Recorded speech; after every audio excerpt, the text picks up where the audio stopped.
You're listening to the Wayward Atheist Podcast. Hello, everyone. If this is your first time listening, thank you for joining us. This is a podcast where borders collide, where the gloves are off, where filters are removed, where we tell you exactly what we think about the news, politics, and religion. The Wayward Atheist Podcast is dedicated to free thought, reason, and the pursuit of truth. You can follow us on Twitter at Wayward Atheist, on Spreaker, Stitcher, and iTunes. You can email us at waywardatheistpodcast@gmail.com or leave us a comment on our Facebook page. So without further ado, let's get on with the show. This week's episode of The Wayward Atheist has been brought to you by the Crafty Freethinker, atheist, humanist, and secular jewelry for those who don't like the idea of wearing a torture device around their neck. Find the Crafty Freethinker on Etsy and Amazon. Links are in the show notes, or simply Google the Crafty Freethinker as one word.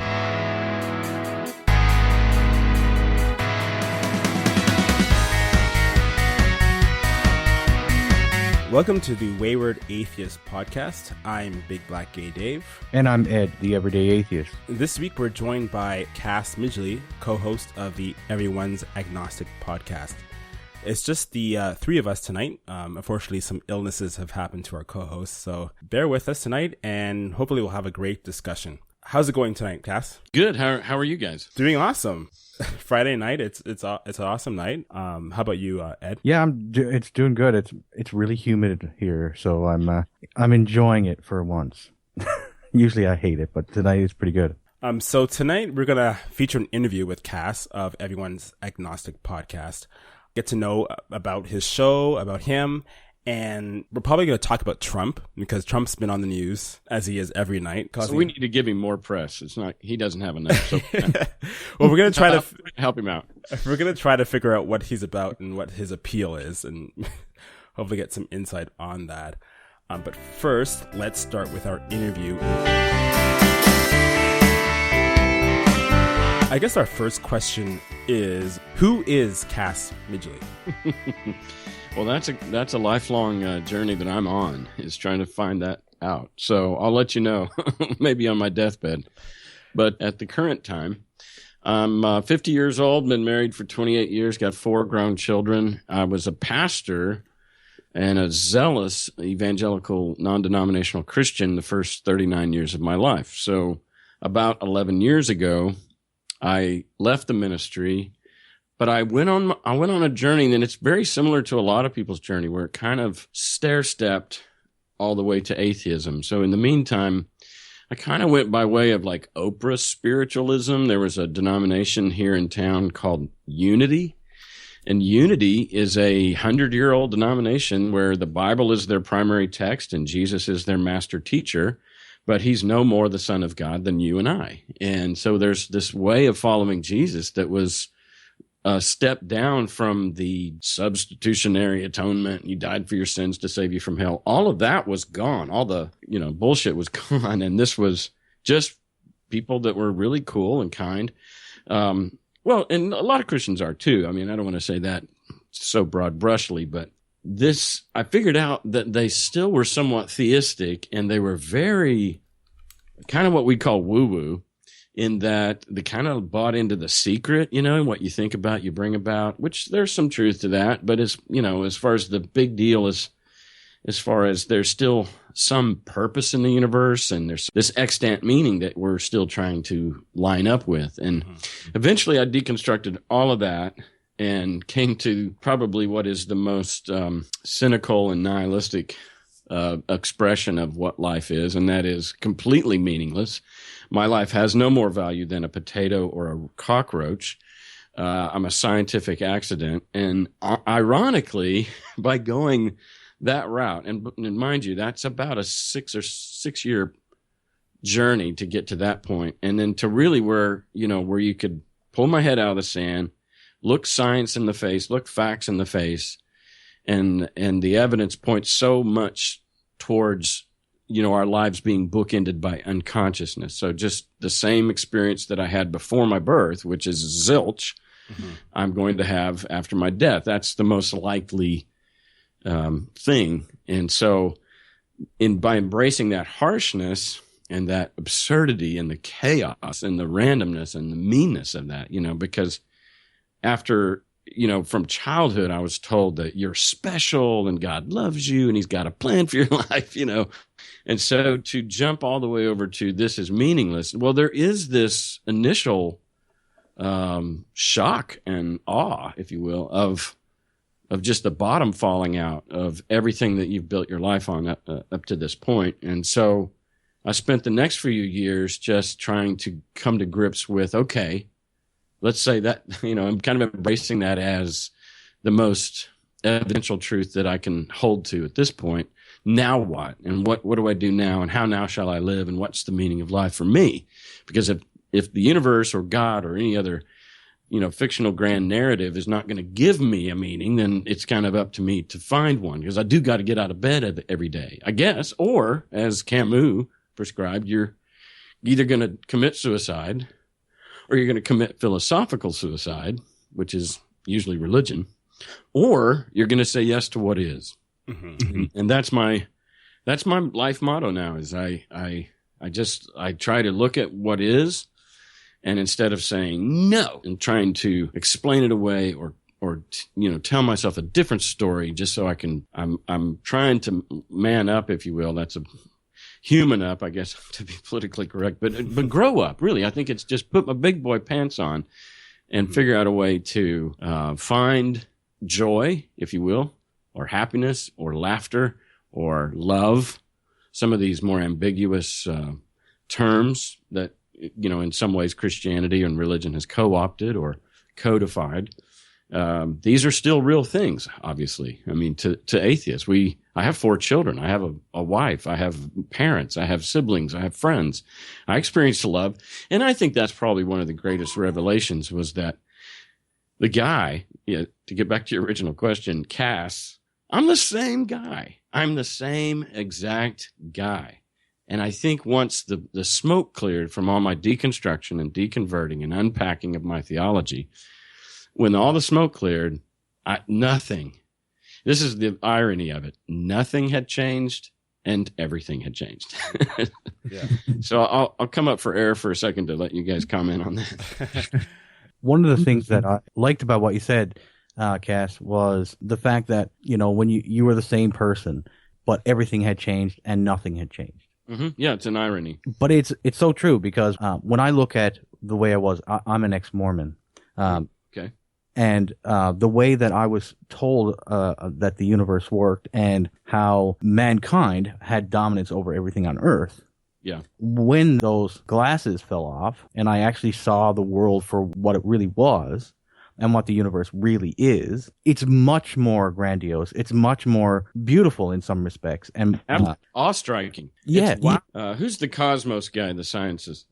Neil deGrasse Tyson. Yeah. Oh, yeah, Neil deGrasse Tyson, but Carl Sagan. He was the original guy who was, when you read his writings, and it's just poetry.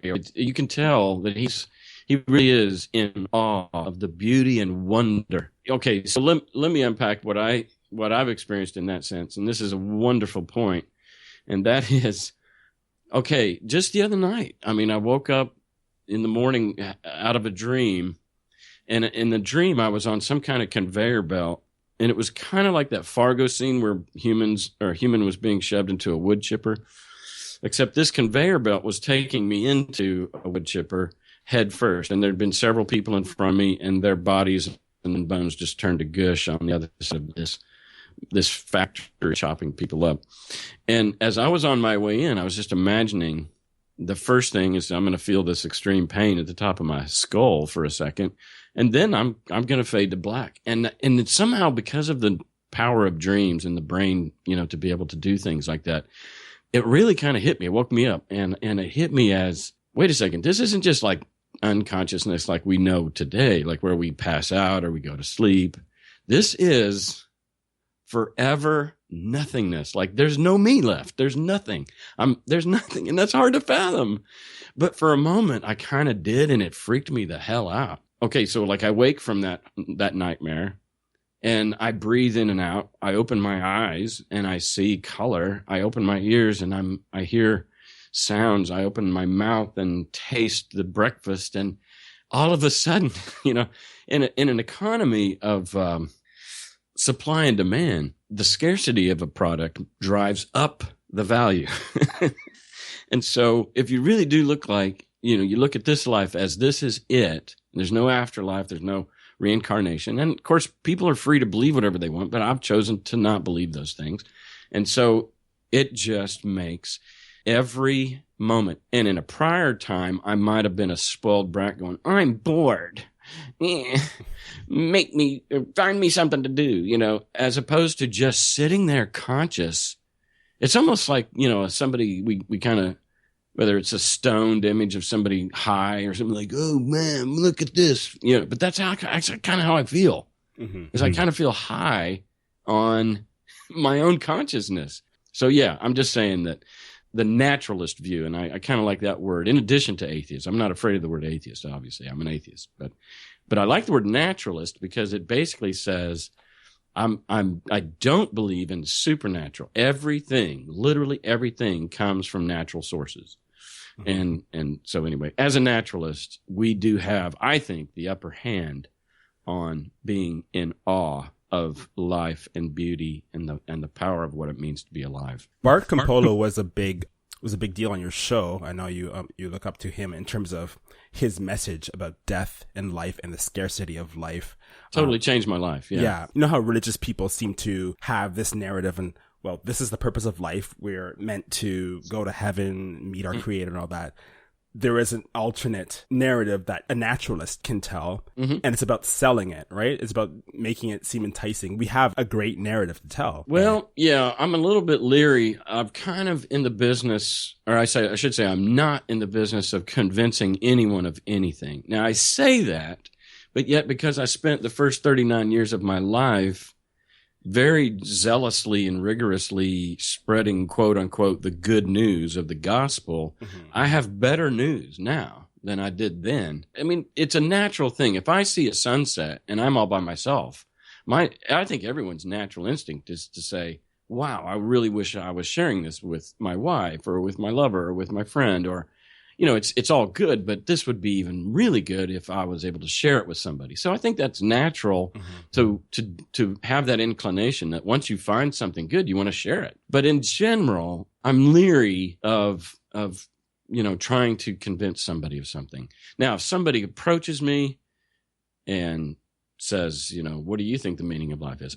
You better pull up a chair because I'm going to unpack it, But until then, I don't know. I'm not very evangelistic about my atheism. I don't know. I say that, and yet I'm a podcaster. I'm an activist. So I think what I tell myself is that I think that in 50 years, America, and I can only speak for America because that's my context, America is going to be much less religious than it is today. And I think 100 years from now, it'll just be this historical artifact like Zeus or Roman mythology or something. And so I see that happening, that on a pretty big scale right now. I mean, people right and left are leaving the faith. And I want to, and here again is some of my pastoral tendencies, I want to help people make that transition as comfortably as they can with the least amount of pain and loneliness. That's my main thing is I felt very alone, and I know a lot of people feel very alone. And so you got ministries popping up right and left from, recovering from religion.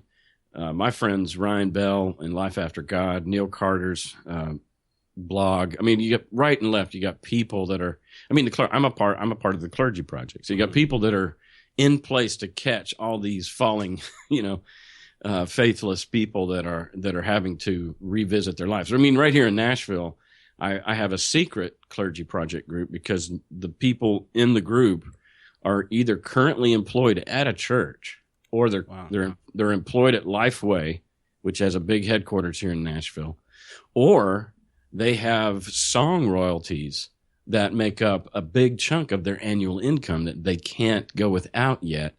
And so they're afraid that if it comes out they're atheists, then this song is going to get pulled from the hymnal or get pulled from Christian radio or something, and it's going to cut off that income stream. Yeah, exactly. And so anyway, I'm working with people all over the place here in Middle Tennessee that are on that journey, because I'm pastoral when it comes to like caring for this, well, just humanity in general. And this is something that I've been through, so I'm empathic. But I am evangelical about people that are already on that journey and they just want somebody to hold their hand. Mm-hmm. When you were a believer, a preacher, did you ever have to deal with a church member or congregation member's crisis of faith?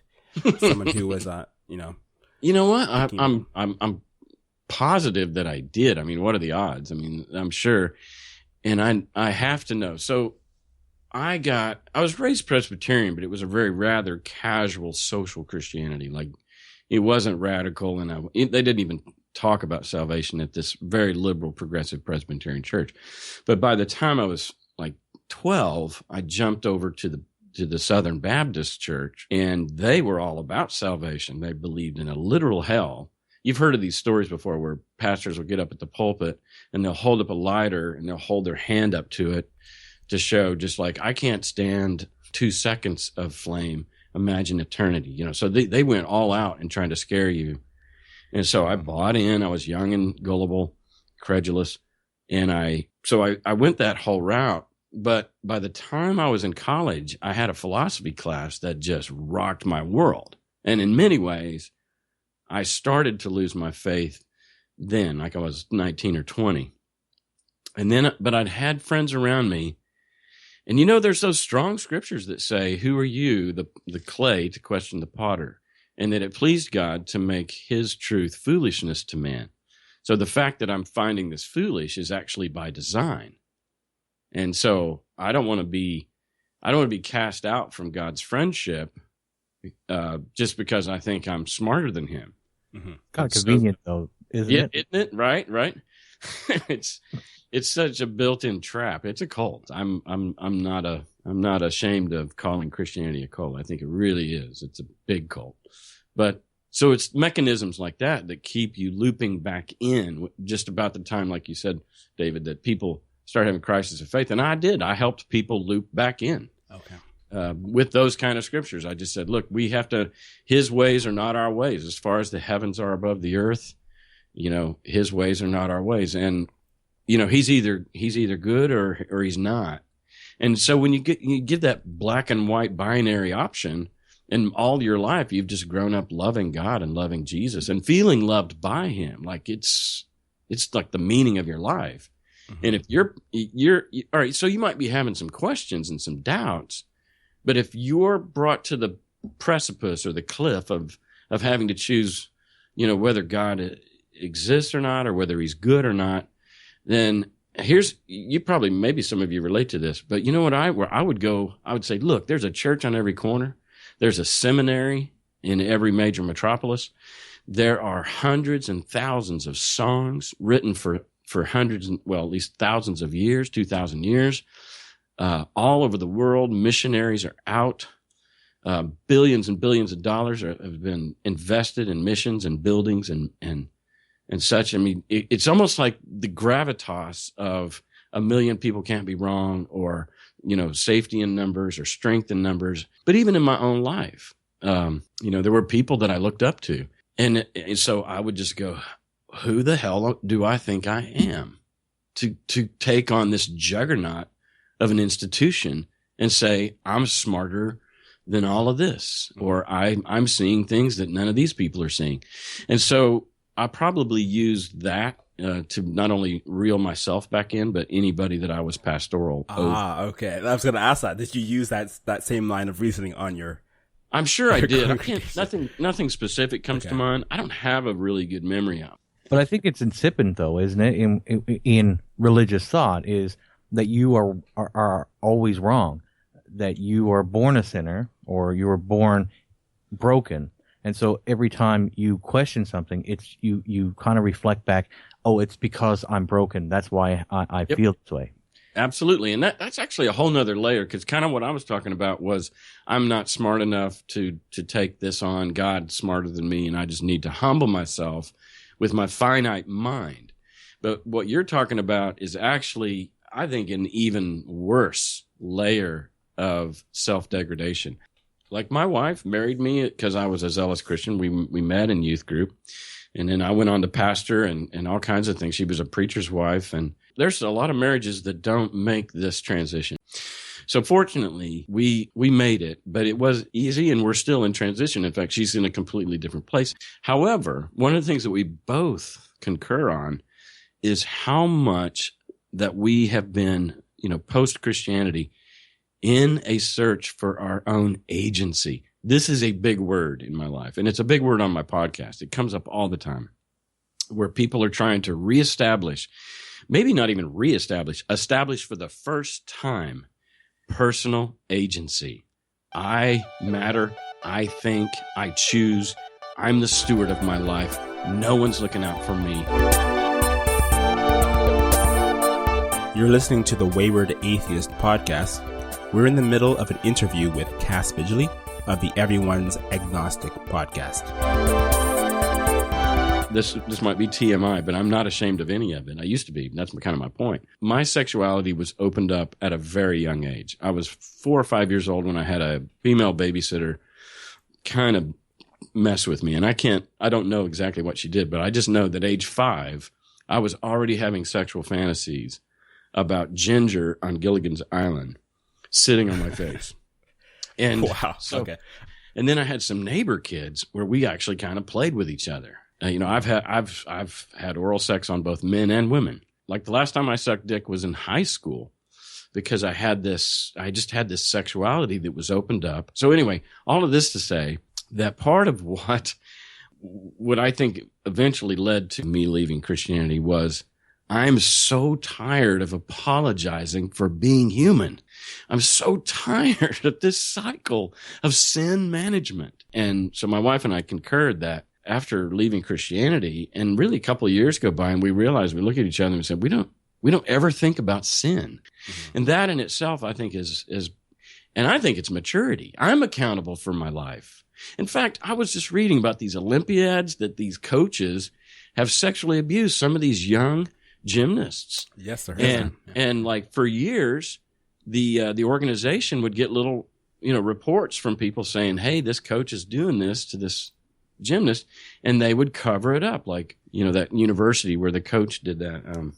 The Sandusky stuff. Yeah, the Sandusky stuff. I mean, people just cover this shit up. But I'm just saying, part of what makes you a monster is that you haven't said yes to your own sexuality and whacked off at your leisure or taken care of your own drive. I think that's a big deal. Yeah. Ed, are you blushing yet? Yeah, totally. I find myself, even though I've been away from Mormonism for a period of time, I still find myself trying to break free from the mold I have been put in. And I feel like I'm still trying to get out of that cage. There's parts about me that are still trapped, that I'm still trying to rattle the cage. But every day it gets better. Yeah.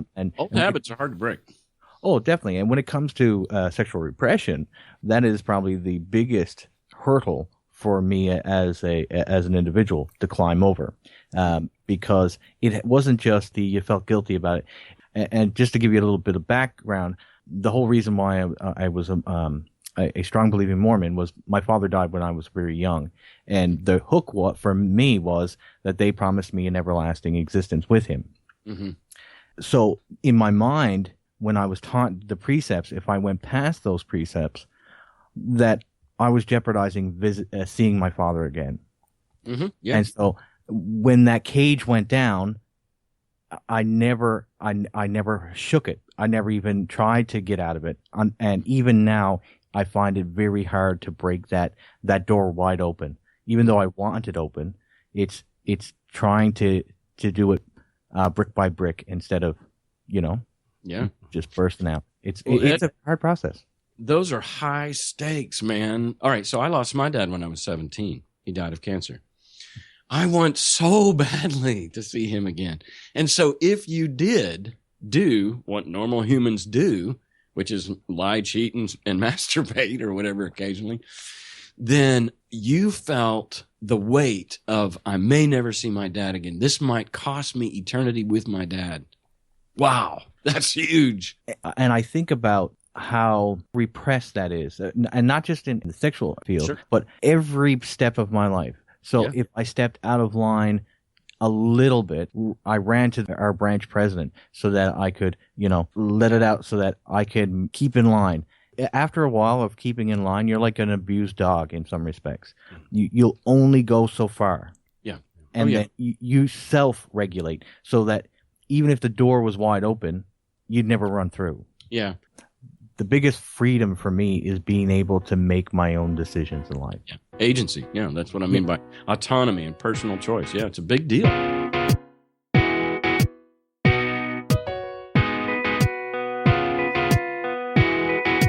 When I listen to different podcasts and listen to different conversion stories and such, I've always been jealous of the people who grew up non-religious.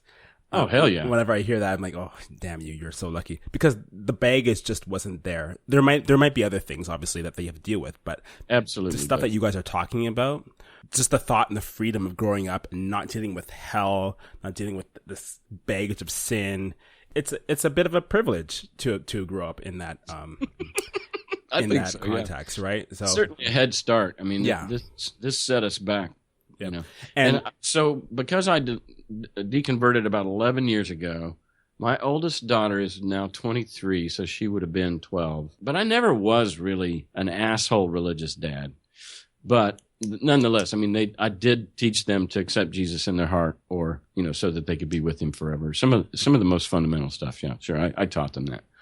But to your point, David, is that I think I got out before my kids were scarred, because they all have no regard for religious fiction, just nonsense. They never believed it, actually. I'm so glad they didn't. They never did. And I think they went through the motions to make me, tell Dad what he wants to hear. They're wonderfully not burdened or tethered to religious dogma that is oppressive. Yep. So I'm grateful for that. And you interviewed your children on one of your episodes too. Yeah, I did. I think it was episode 83, maybe. I don't know. That was my episode. But oh, was it? Yeah, I think 83 was mine. So it was right around there. Yeah, it was around that time. But speaking of Everyone's Agnostic podcast, obviously you are co-host. You have another person here that unfortunately couldn't be with us, but why don't we segue to Everyone's Agnostic, what the podcast is about, and tell us about your dynamic with your co-host, Bob, who couldn't be here, his background. What do you guys bring to the dynamic of the show? Okay, so we started the show. I started the show, and I asked Bob to join me. And I started it because my journey was lonely and painful and difficult, and I wanted to hear other people's stories. And by publishing other people's stories, people would feel less and less alone. Okay. But every episode, it's a weekly episode, just another person's story about how they felt this, they thought this was how they struggled, this is what they went through. And week to week, people that are on this journey can listen to it. And, hopefully people wean themselves of it. People get so healthy in their agnosticism or their atheism or their humanism that they don't need my show anymore. I mean, that'd be great. But all right, so I asked Bob to join. Now, here's my history with Bob. Bob's 65. I'm 50. We met about 8 years ago. He was speaking at a Unitarian Universalist church, which is basically atheist church before Sunday Assembly, He was speaking, and the name of his talk that day was Build Your Own Theology. And boy, that just, how they say about pastors, it was like he was talking to me, and it was. This was the message for me. I was like, wow, you're giving me license? Because this, right? Historically, it's a bad thing to cherry pick the Bible. And so here's a guy saying, build your own theology. If you want to believe this, believe it. And so it gave me license to actually, pick out what I wanted to believe. And so that was my first experience with him. Then we became friends. He's a lifelong atheist, and that's kind of the difference between us. Is I drank the Kool-Aid, he never did, and also being that he's 65, he's lived a pretty good long life without not once did he believe in the invisible friend in the sky. It never sunk into him, and so that's a unique perspective. And most of the time on the show, when Christians are talking about their experience, he's just shaking his head and rubbing his, scalp going, oh my gosh, the torture that you guys have been through. And he completely avoided that. Like you're saying, there's a little bit of privilege. There's an advantage there to that. So I like his perspective. I'll tell you the other advantage about, there's two things. For one thing, he's a PhD in broadcasting. He taught college in radio, television, film. He was on, like New York radio station, NBC. He shared a studio with Howard Stern. And I mean, he's a big deal in radio, or at least he was historically. And then he got his PhD and he's been teaching college and he makes short films, and he's really smart. And the other thing is he reads like a maniac. He probably reads 2 or 3 decent sized books, like 300 to 400 page books a week. Wow. And you know what he does with them when he's done? He gives them to me. Sweet. And so I've got walls and walls of books. So he's just a really handy guy to have around in that sense. Plus his atheist perspective. When I met him, and he was this lifelong atheist, I'm telling you, I've never met a kinder, sweeter, more gentle, more authentically interested in others. I mean, he's just an angel. And that was a cognitive dissonance for me, because you're not supposed to be nice. You're not supposed to be this good. He's a far more moral person than I am. Wow. and always has been, without God. And so that's Bob. That's my co-host, Dr. Bob Pondillo.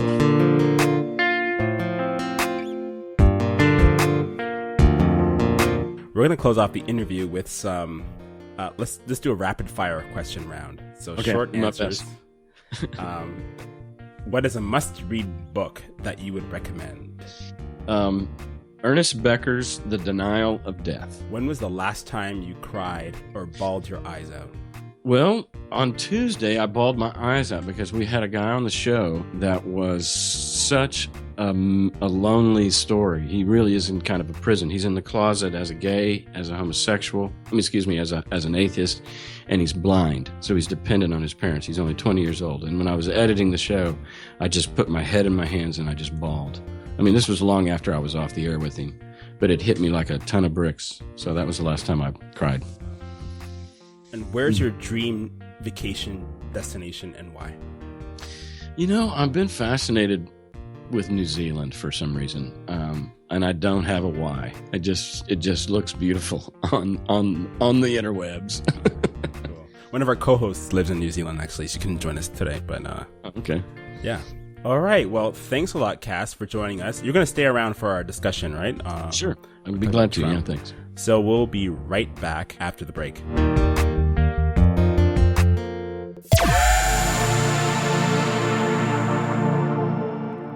This is your Big Gay World for the week ending August 5th. This week, the U.S. Supreme Court blocks a ruling allowing a trans student to use the boys' bathroom. A teenage boy in Iran is executed under homosexuality laws. And, under threat, Uganda's Pride Parade has been canceled. Our first story is from Gaystar News. The U.S. Supreme Court has put on hold a lower court ruling ordering a Virginia school district to allow a transgender boy to use a bathroom for males.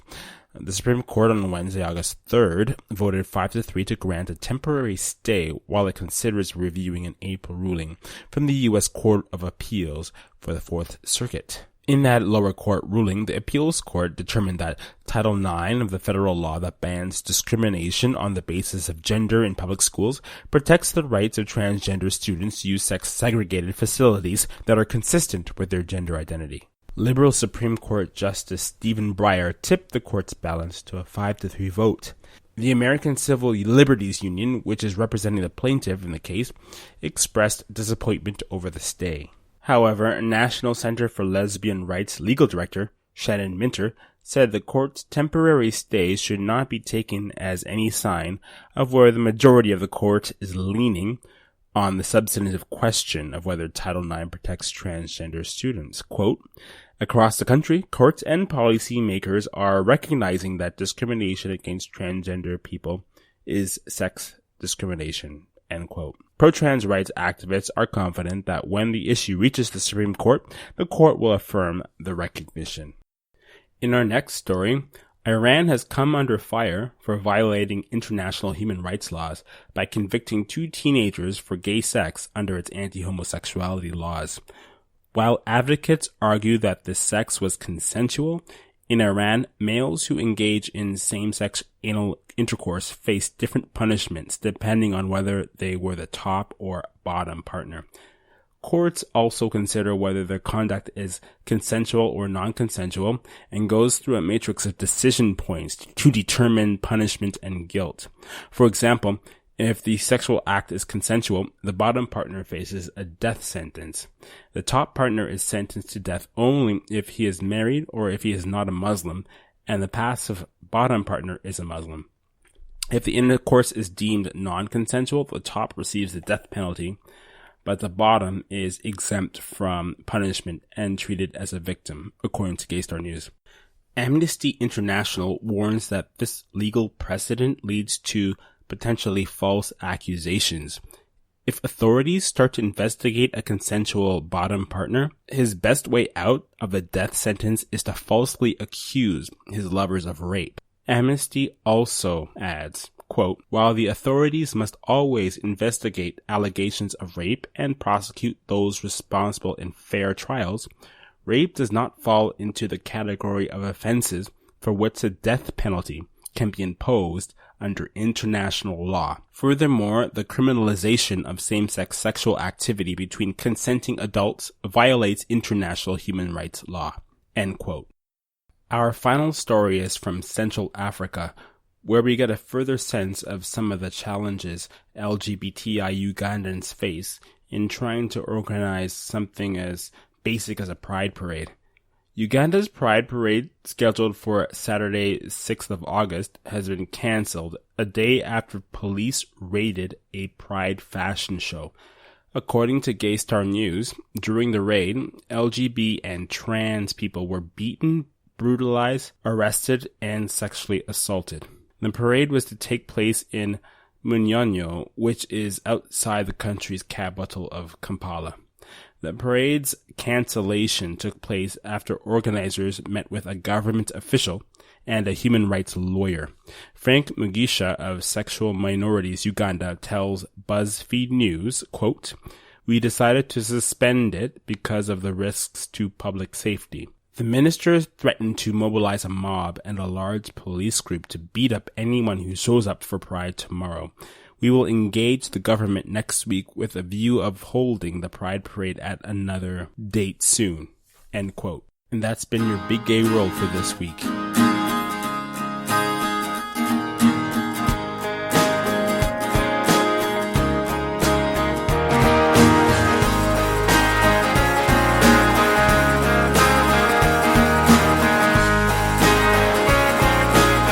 I'm going to pick your brain, I guess, Cass, on what's going on down there. What, in Tennessee or? Well, no, your perspective in general about the. Yeah, well, it's been fascinating. I mean, one of the things that we talk about on the show, Bob and I talk about, is the bizarre world that we find ourselves in. And that's mostly because I think I've even been amazed that, so most of your national Senate and Congress are made up of extremely educated people. Most of them are lawyers. Law school is hard, guys. I mean, these are not idiots, and they can't be, at least to some degree, unless their dad, paid the school to pass his grades or something, cheated their way through like George W. But, no, they have to be. So the bizarro world that I've often just scratched my head in awe is the stupidity that comes out of their mouths, especially when it comes to theology, when it comes to the invisible man in the sky. I don't know if it was the movie. There's a movie with Brad Pitt where he played Achilles. Oh, Troy. And at one point, they're trying to decide whether to go to battle with this other country or not. And there's this king that obviously has the final say. And you got your wise men over to your left. And then you got these people over to your right that are like rolling dice and shit, or they're rolling bones, or they're opening up the innards of chickens to see what the gods want him to do when it comes to this battle. And it was in that context that I kind of saw my eyes open to like, I think I can't wait for the day when, in order to run for office, you have to disavow any supernatural beliefs, or we will not trust you with any kind of decision making or legislating, because it's like, really, you're going to roll the dice to decide whether to push the nuclear bomb button or not? I mean, so when George W. was consulting God, or Jesus told me to go to war in Iraq, I mean, I'm looking forward to the day when we put that motherfucker in a straitjacket for talking that way. Yeah. And so I'm setting this up as we constantly find ourselves in bizarro world with the way that the world thinks. And I think about that movie, Idiocracy, that I feel like sometimes that was just a prophetic fulfillment of the time that we're in now. And just about the time that you can't think it can get any weirder, onto the scene comes Donald J. Trump. And I'm just, it's just, it's just dumbfounding. I couldn't explain it. And then as you watch him take down 13, 14 other Republican opponents, all of which felt called by God to run. And the truth is that, even just 12 months ago, everybody was just saying, oh, this is going to be Hillary and Bush, yeah. Jeb Bush. I mean, it was just kind of a done deal in everybody's minds. Mm-hmm. And here's the thing historically, and I think Bill Maher did the best job of saying this, and that was nobody has had the license to be and say stupid things that Trump has had historically. And so what Bill Maher did is he did an episode where he said, all right, boys and girls, gather around. I'm going to take you on a history lesson and show you some examples of how fragile. Obama is a smart guy and he's a smart thinker, and you know that he can talk fast. But notice how slow he talks every time he's in front of a microphone. Why? Because he's a politician and he knows that one false slip of the tongue and my career is over, or my ratings drop, or whatever. And so politicians typically have learned that you better put a big fucking filter on your mouth, because you can't just say stuff. And so there's, Howard Dean made that excited yell at a rally one time where he just went, yeah. And all he did was show some enthusiasm, but it made people like back up and say, whoa, you seem a little weird. And they distrusted him, and it was the end of his career. Wow. There was a debate where he was going against Bush, and he was Clinton's vice president, Gore. And he looked at his watch during a debate once, and I think he sighed, and his ratings dropped. And again, all I'm trying to say is the fragility of the American people, typically and historically.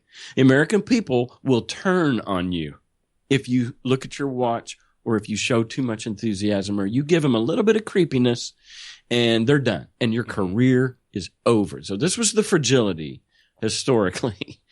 And then all of a sudden, this guy comes along, and this is what I think happened to Jeb.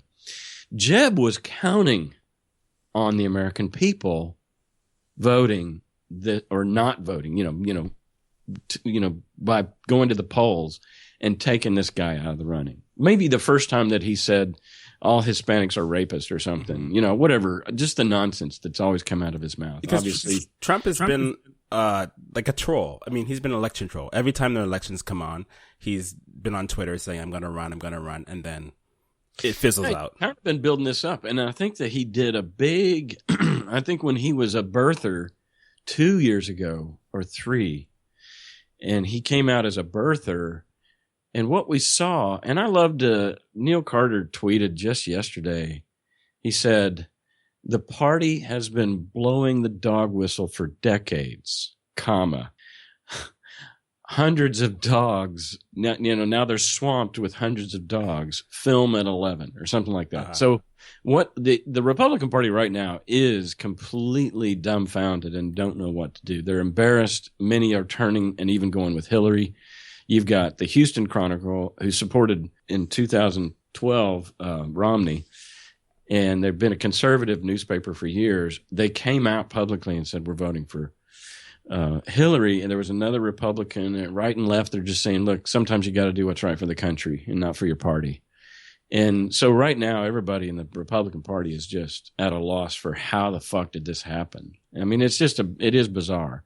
But I think you're right that he's been sowing the groundwork, and that's why I referred to the dog whistle thing a second ago, is because part of why he's really appealed to people who hate political correctness is political correctness represents, especially to bigots, and to people of giant blind spots. In the human mind, there's three pieces of pie. One is labeled things you know and things you know you know. I know the English language, and I know that I know it. The second piece of pie is things you don't know, but you know that you don't know them. I don't know Spanish, and I know that I don't know Spanish. The third piece of the pie is the blind spot. This is a part of your mind and your own conscious and psyche. There are things that you don't know, and you don't know that you don't know them. So they're completely blind spots. And this is part of the hegemonic influence that we talked about. It's part of racism. It's part of, like, as a male, like, I don't relate to the female journey. But at least, and this is where we talk about self-awareness, at least I'm conscious of my ignorance of the female experience. I'm conscious that I don't understand the plight of gay men. Or women, for that matter. I'm conscious that I don't understand the plight of people of color or minorities. I have been white, privileged, male, straight my whole life. I walked into a world where I was 100 yards in front of the starting line.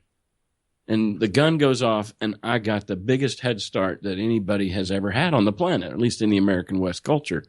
So at least I'm aware of it. That's what I think I've been trying to do for years, is to get to that piece of pie that is my blind spot, so that I can shrink that piece, and I can move most of the contents of that piece from that you don't know and you don't know that you don't know to that second piece, which is I don't know, but at least I know that I don't know.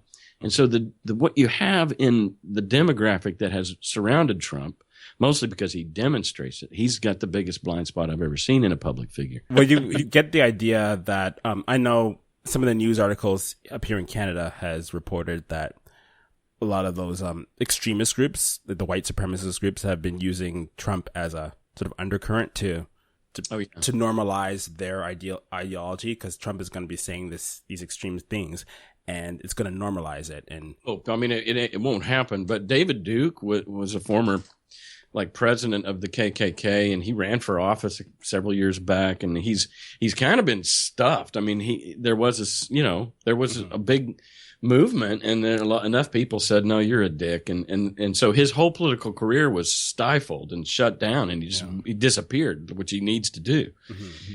And this whole movement of Trump has brought him out of the woodwork, and he's formally endorsed him.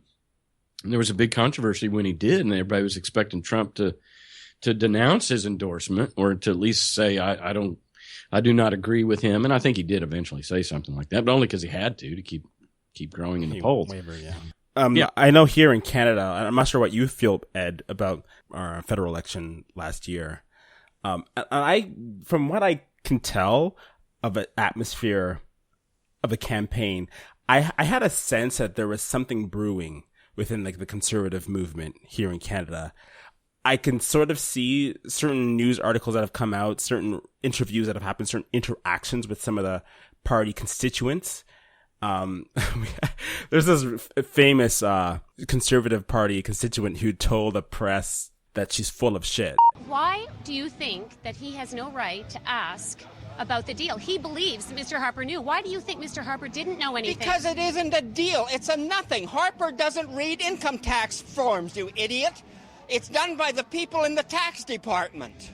But you don't believe that anybody else in that office knew about this deal and kept it? I believe that you cheat more on your taxes than Duffy ever did. Why would you say I cheat on my taxes? Because you're a lying piece of shit. Oh. Yeah, and you too. That any other people in the office knew about this? I think you're a piece of lying shit, and your media with you. What's your name? Go stuff yourself. For polite Canadians, this is something we don't really hear too much. But there was an anger brewing. I find in the political narrative here in Canada, it got crushed because we went completely liberal and we elected a liberal person. I don't know if that same anger is brewing. Mm-hmm. Well, over the next 5 years, right? 8 years. The facts are in America that the 8 years that Obama's been president, hate groups have like quadrupled, and we're talking about, and you could say, well, that was the internet. No, the internet started in like 92, Mm-hmm. or something. So no, the internet helps. I mean, the internet helps ISIS. I mean, the internet helps any movement. The internet helps us make our podcast. But I think what happened, 8 years of Obama, a black man in the White House, just stewed on at least the American zeitgeist. I'd like to steer it a little bit different way. I think one of the biggest issues I see as an outsider looking in to the United States, in 2001, when you had the attack on the Twin Towers. Sure. Not only was that devastating economically, but it shook the American psyche at its core. Absolutely. Yeah. Prior to that, no one would have ever imagined that an attack could happen on American soil of that scale. Right. And the invincible psyche that Americans had was shattered, and that vulnerability built up, and no one's ever been able to repair that psyche. And I think a lot of people are looking for that. Make America great again. Yes, make that connection where you get back to that holistic view of what Americans thought they had. Well, you're generous with the adjective holistic. I would call it arrogant, and that there is no.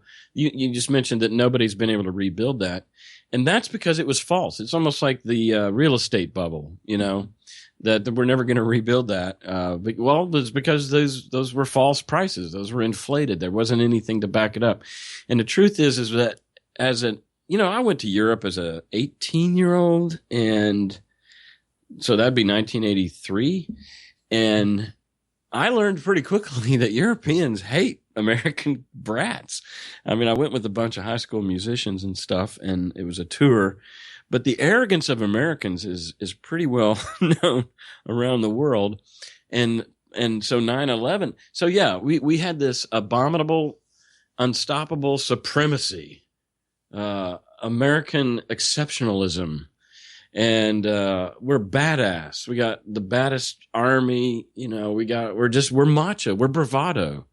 And we take pride in our machoism. And obviously that's a big deal to thump Trump followers is machoism, and really fifth grade, let's fight this out, as opposed to it takes a bigger man to walk away. It's the opposite of what we learned in kindergarten. But anyway, the that self-image, aggrandized, arrogant, megalomania nationalism was really humbled that day, 9/11. And so you're right. I think that people who have this dream, and I would just call it absolutely a fantasy, because the reality is the fragility of all of us and all of our subways and all of our buildings and all of our airports and all of our power plants and all of our dams, like the river dams that could be blown up and then just take the power out of New York City. We are fragile. But see, this is my point with prescribing Ernest Becker's denial of death, because I think that everybody is afraid, and everybody is afraid of dying. And what we tell ourselves in order to not be afraid of dying and get out of bed every day is some kind of cultural narrative. And there's two things going on. And the two biggest narratives for most people are nationalism and religion, meaning Americans are number one, and my religion is the only true God. And so when you meet somebody from another nation, just their mere existence is a threat to your supremacy, or at least the image that you have that we are number one. And so it just compels these types of people that are just really sewn into these what we call immortality projects, these cultures that convince us that we're the best. It's why people make babies. It's why people win gold medals. It's like, to some degree, I've got to create an immortality for myself. But the two chief ways are nationalism and religion. And so in one fell swoop on 9/11, those two things that we prop up as kind of to hypnotize us into thinking that we're going to live forever, are Christianity and USA. Well, in one fell swoop, a religion, another Abrahamic religion that is a different God, but yet, such and such, and a different nation, humbled us. And we were confronted with, what if we're wrong? What if we're not the greatest nation in the world? What if Jehovah or Jesus is not the only true and living God, or is a God at all? And these horrify us. And especially, I hate to say it, this sounds elitist, but it horrifies people who haven't actually really thought shit out. And I'm not saying they're not capable of it. I'm just saying they haven't done the work of thinking through the realities of life. And so as a lazy thing, I think a mental laziness, they've adopted these things to give them comfort. It's false comfort. It's opiate.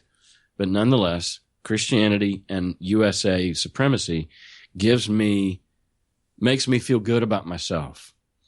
And you take those away, and them's fighting words. One of the things I want, if you can just follow me down this rabbit hole for a second. I can go.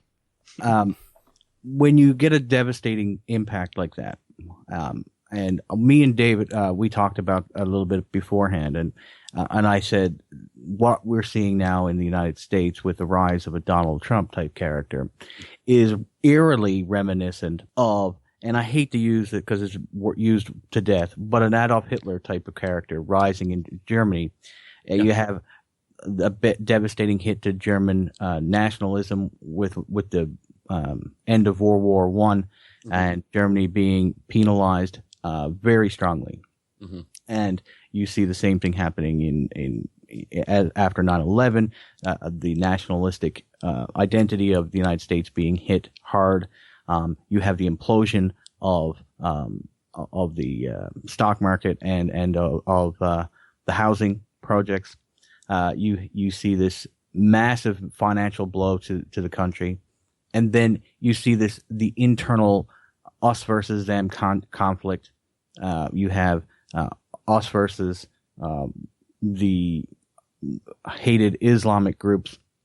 Not absolutely. Well, and I think historically we call it Godwins Law, right? Because on the internet it's a joke that you really should try your hardest not to drop Hitler's name or Nazism or whatever, because it just doesn't matter and it's not true. Like historically, it's not fair to compare anybody to Hitler or what happened in Germany. However, the reason why you and everybody else just has thrown Godwin's Law to the side is it's really, really, really true. That there's enough resemblance here where it's not foolish or straw man to compare some of these environments that seem to be an incubator for that same type mentality. And so it's fair. It's fair game. That's all I'm saying.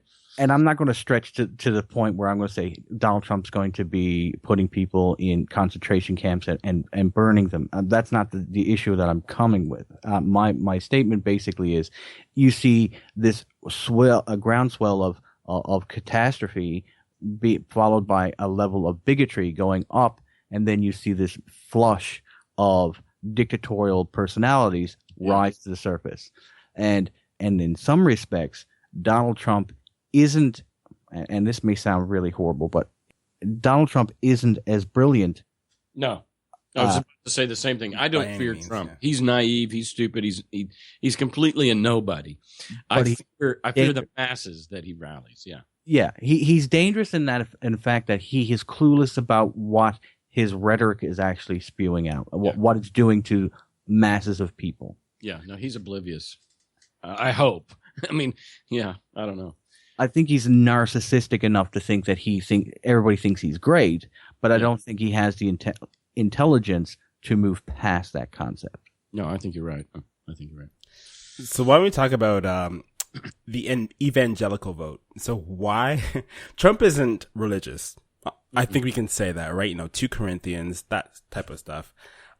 Why is he so, in your opinion, Cass, in your perspective, why is he so popular with the Tea Party and evangelicals? Well, there's a few things going on. Number one is abortion. I mean, that's their number one thing, and so they're gonna do their best to side with the candidate who is pro-life, and they will almost, like they're demonstrating, they'll almost do anything to stick to that. That's the hill they want to die on. So I'll just put that out there and set that aside, because that's a given. The second thing is that they've so demonized the other, in this case Hillary, but even when it was primaries going on, they demonized Sanders as a socialist, and just because they don't understand socialism. But anyway, just as a side note, I love Sanders with all my heart. He's such a breath of fresh air, as far as he actually not only says what he's. I mean, you get what you see. He's the most authentic politician and has been for 40 straight years. So he's really an anomaly in our world. So much so that he's really been cast as a messiah by so many of the Bernie or busters and stuff. And so I understand the narrative and the fantasy that's going on in those poor souls as things got real. They just couldn't accept it. And that's very typical of almost religionists and him being the Messiah. But that's another story. So abortion, number one. Number two, they literally have demonized Hillary. They hate her with all their hearts. So it's kind of like the people that, like me, who so dislike the future of a Trump America that I will vote for just about anybody. There's that. But I'm fortunate that my alternative is a highly qualified person. So that's an easy sell for me. The third thing about evangelicals is, and you guys this might ring true for some of your memories of the way scriptures are phrased. But I remember there was a strong emphasis in Christianity about God, the way God picked people. So if God was going to pick you to do great things, it never was about your qualifications. In fact, the least qualified you were, the more glory he would get when good things happened through you. Meaning, so that no man can boast is a phrase that comes from the scriptures. So if you're really skilled and talented, then you're probably least likely to be chosen by God to do something great. He's going to choose the weak things of the world to confound the wise. He's going to pick the broken vessels and the empty vessels and the pots of clay. There's even the band Jars of Clay was named after this passage where it says, I have put my treasures in jars of clay. So the fact that you're kind of a mess or that you're broken, I mean, David had a man killed so that he could sleep with his wife, and so these aren't, if you go through Hebrews 11, it's called the faith chapter, that all the studs and then studettes, there's actually some women in there that were, heralded and lauded as great spiritual people. Well, they're really a mess. And so Christians love to talk about how God chooses the weak things of the world. So the fact that he's unqualified can actually be spun in the Christian mind as a good thing. So that's my third point. So you got abortion, you got the hatred for Hillary, and then this theological gymnastics that the Bible does with, making it good to be bad in the qualification sense, because God's going to get more glory if God saves America and makes America great again, literally through Trump. There won't be anybody saying, wow, Trump was so great, except he himself. Most people, these Christians, will be saying, God did this, and so, I did an episode with one of my old friends who's a Christian, and his name's Hunter, and it's episode 85, I think. And it was a hard show because he's a 6-day creationist. He's, it was miserable for me, because I love him so much, and he's so smart, but he's so brainwashed that it was just really torturous for me to see him take that route, and it was hard to watch. Right now, as we speak, he has a Trump sign in his yard, and he's one of the most devout Christians that I know. And so it's just, again, it's bizarro world. I can't, it's hard to explain, but those are the three things that I've come up with. I mean, the top three. When we're talking about Trump, we also have to say, why didn't the evangelical vote go to Cruz? Because he fits more. He feels more like an evangelical person. Yeah. And I don't understand where he lost the evangelical vote and Trump picked it up. That's a great question. I mean, he was created in a petri dish to be the evangelical candidate. I mean, from birth, his dad and prophesied over him. You know, I mean, they all kind of felt like God told him to do it. But you're right. I mean, all right. So again, when I come back to like the mystery of Jeb and how Jeb kind of laid back and he waited for the American people to respond, I think all 13 of those competitors just counted on America not voting for this guy. Like, I mean, there was show after show a year ago that were commentators and political experts, people that have known and watched elections for decades. Nobody saw this coming. It was not even a possibility. It was a joke from day one. And so when he came out in these debates and he belittled people with name calling and I don't know, it riled a base that nobody saw coming. That's the only thing I can explain, because you're right. Cruz was, and he came closer than anybody else to beating Trump. But yeah, I don't know. Yeah, he should have been the evangelical vote, but he didn't get it. Having Hillary as the potential, not a potential, she actually is the Democrat nomination party. Right. Anyway, and being this close with Donald Trump, I mean, I know she's 10 points ahead. To me, that is too close at this point. Definitely for comfort, for sure. Because you have Bernie or bust. If the people in the Bernie camp do not vote for Hillary, which is the smart thing to do, if they or refuse to vote at all, then you're looking at a Trump presidency. Yeah. In my opinion. Yeah, and I want to say loud and clear to the Bernie or busters that are listening, it's not a sellout. It's not a sellout. It's political reality. And until we are a 3 or 4 or 5 party system, then today in 2016, we are a 2-party system.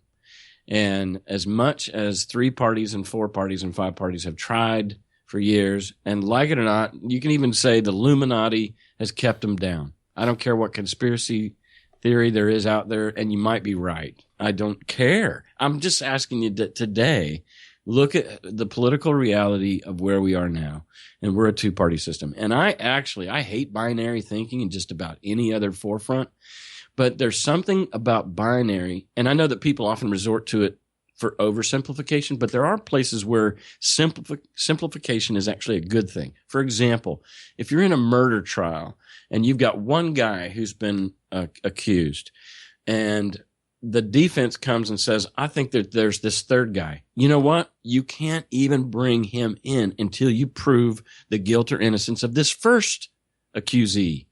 And so it's like one at a time. And then we're going to take on a trial. And guess what? That trial will be binary. That trial will be 2-party.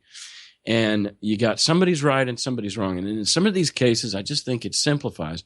And when it comes to the Titanic of a country the size and complexity of America, and you're trying to turn this thing or change this thing or empower this thing or do something with it, it's just too big a ship to be complicated with more than 2 parties right now. And so I'm just saying,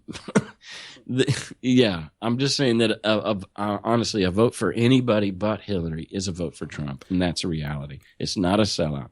Okay. So back to one of the other things that came up in your point is, Michael Moore, and other liberal voices have come out. And in some ways, I think they're singing this song. Trump is going to win. I mean, they're just saying it. Trump is going to win. It's too late. He's already won. But I think I hate to say it, but I think the reason they're saying that is so that people will get off their ass. Because just like in any football game or sport or anything else, overconfidence is a killer in a competitive world. You go into the game cocky, and you're going to lose a lot of times because the other team's fired up and they've got all this energy and you're kind of bored. Yeah, you're going to get upset. And that's what I think a lot of people, and I hear it in your voice, Edward, are afraid of is that this complacency and this lackadaisical attitude might be not only a Trump presidency, but it might be the end of American society as we know it. I mean, it's that, I think it's that dire. So you got a lot of people saying, this is serious, get off your ass. Not only vote, but go door to door. I mean, do more than just vote. We've got to seal this deal, and this 10-point spread is not comfortable. Mm-hmm. We're 3 months out, and I think a lot is going to happen. I happen to feel I'm one of those overconfident guys right now. I think it's going to be a crush that Hillary's going to smash like no other president election has ever smashed. But that's my overconfidence, and I'm preaching to the choir. It's funny, like, because a week ago you would think, especially coming out of the RNC, it was Trump was going to smash. And then Hillary performed well, and Democrats, there's lots of drama with Democrats. And then post Purple Heart scandal and the Khan family, and now the situation changes so drastically, like, and fast. Yes, yeah. And it's so difficult to even assess who's going to crush, because next week Hillary could be indicted for like some scandal about her Clinton Foundation thing could come out, and that could damage her. We look at 90 days and we say, oh, we're in the home stretch. Yeah. But on the way things turn on a dime, like you're pointing out, that's a long time, and anything can happen. Yeah. So you're right, and I need to rein in my overconfidence. The debates are going to be key. Well, that's part of what gives me confidence. Is this? Oh yeah, I mean, I agree with you too. I think Hillary will, with the strategy, I think she can dominate debates. I think Trump has given her a lot of rope to sort of hang himself with. Yeah. And if she plays it right and not sink to his level, challenge him on the substance of his policy, what's he going to do, instead of complaining that America is going to hell, what are you going to do about it? If he doesn't have anything to say, which I think would be a nightmare for him politically if he doesn't come up with some script to deal with that, I think she should do well, but it's hard to. My personal opinion is I'm not a Hillary fan at all. I'll be quite honest. Okay. I love Bernie Sanders. I think he's awesome. Yeah, he is a dream come true, but he didn't come true.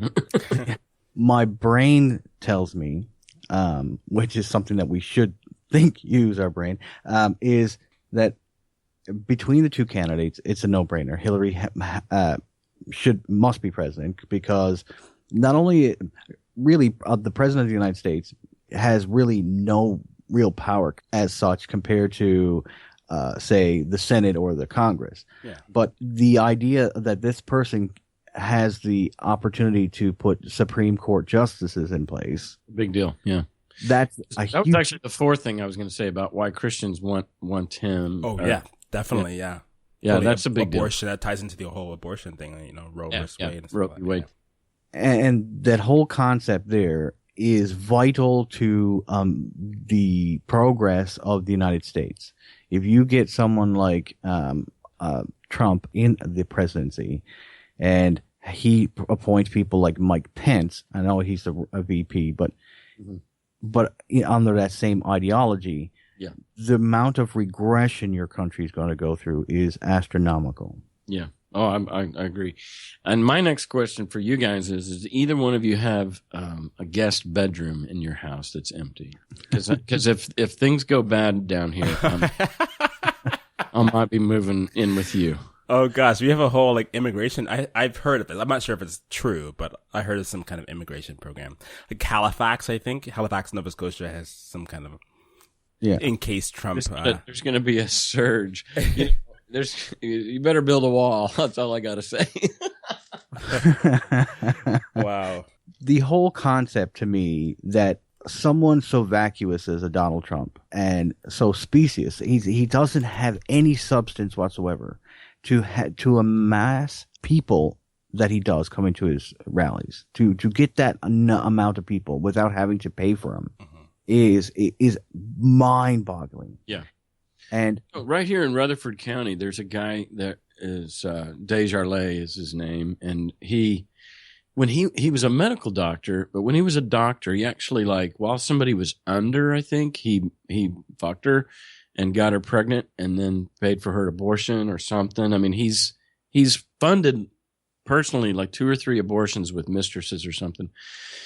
And he just last night, we had an election here for the primary for our little Tennessee state stuff. He continues to win the evangelical vote. What the fuck? That's crazy. All he's got to do, and let's talk about this for a second, because I think this is actually maybe what we're talking about in our transformation is how our brainwaves had to change, and it's taken years for us to kind of remap our brains and get agency and think for ourselves and actually have critical thinking skills. Like the critical thinking muscles of our brains were completely atrophied when we deconverted. And so these were new skills that we had to learn as far as we should care what this means and where this comes from. And is this evidential? And is it provable? Is it verifiable? And the scientific method and, everything that we just completely ignored for the first X of our lives as theists, we're having to exercise these new muscles. And I think that the credulity and the gullibility and just, we could look at, who's this guy that does these videos and he's like Mr. Jesus or Mr. God or I forget his name. Mr. Didi. Mr. Didi, yeah. Yeah, Mr. Didi. He just put out a video called the Born Identity or the Born Again Identity thing. It's 12 minutes long, and it's a play on the Jason Bourne thing. And it's this guy that wakes up and and he doesn't know who he is, and so this couple who basically find him in the bushes of their backyard and bring him in. He's completely had a lapse of memory in the what is that called when you lose your memory? Amnesia? Yeah, he's completely amnesia. Whatever that means. And so they have to tell him from scratch what people believe in this country. And because he's completely a clean slate, and we've often used this metaphor before as far as if a Martian showed up and we told them what we believed, that there is something about not being brainwashed in this hegemonic culture that makes all of Christianity sound really ridiculous.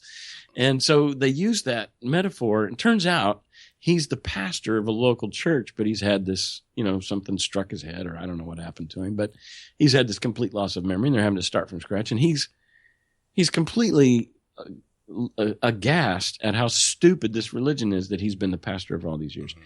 And so I think that what we're seeing with how people will do and believe and endorse and vote for the most contradictory, cognitive dissonant options that those of us that are maybe trying to see clearly are just dumbfounded by is there's almost a training of the brain to selectively believe what works for you and selectively block out what doesn't. Even like this guy Desjardins who paid for 2 abortions from mistresses, even though he's a married man. And Trump. Everything we're talking about is a mind fuck to those of us that are trying to see clearly and okay, rationally, these are your family values by your own, admission. And yet you vote for these people who have 0 family values. Mm-hmm. And here we find ourselves. Yeah. I wanted to just address your point about the Bernie or bust. Well, not necessarily your point, but in general, someone who, I guess, a voter who is disenfranchised and thinks the system is broken, wants to make change. I'm just really, from what I understand about American politics, I'm not sure electing a leader, a president, is going to change the system. I think the system needs to be changed from the ground up. Yeah, you're right. You're absolutely right.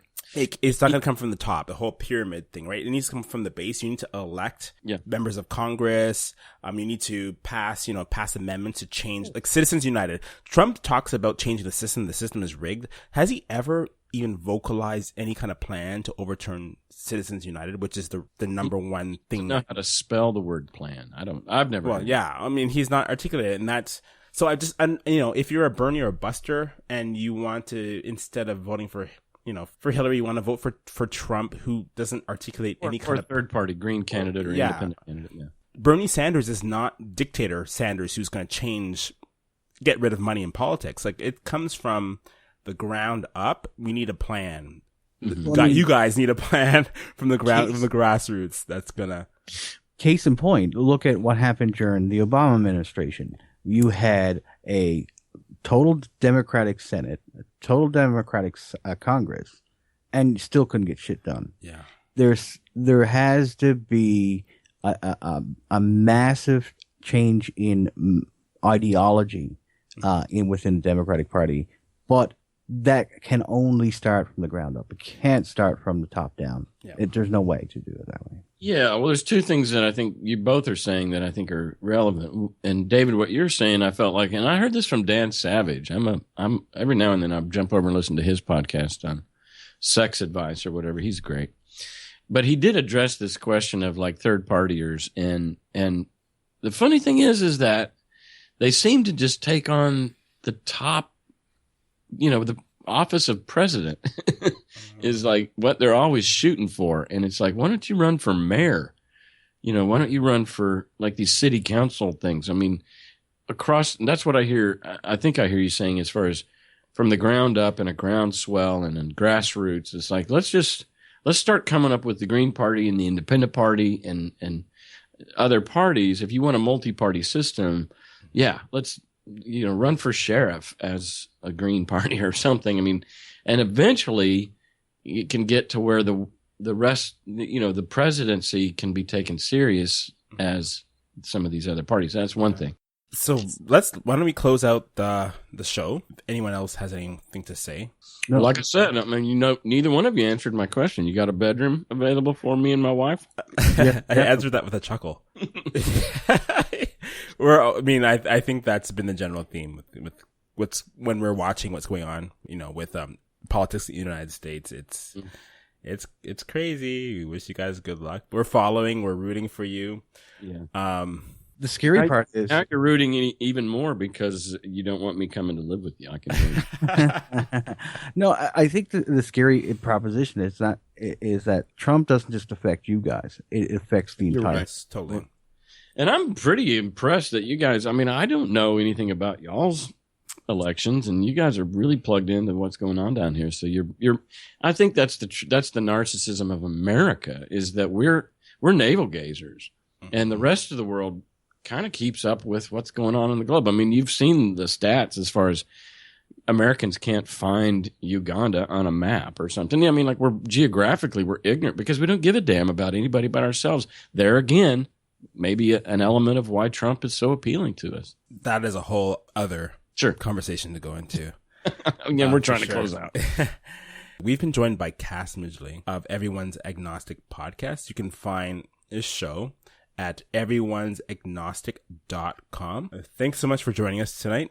It's my pleasure. You guys were a blast. And honestly, we just had a good chat. And I just felt very at ease. You guys made me feel comfortable. I appreciate it. You guys are great. Great. Thanks so much.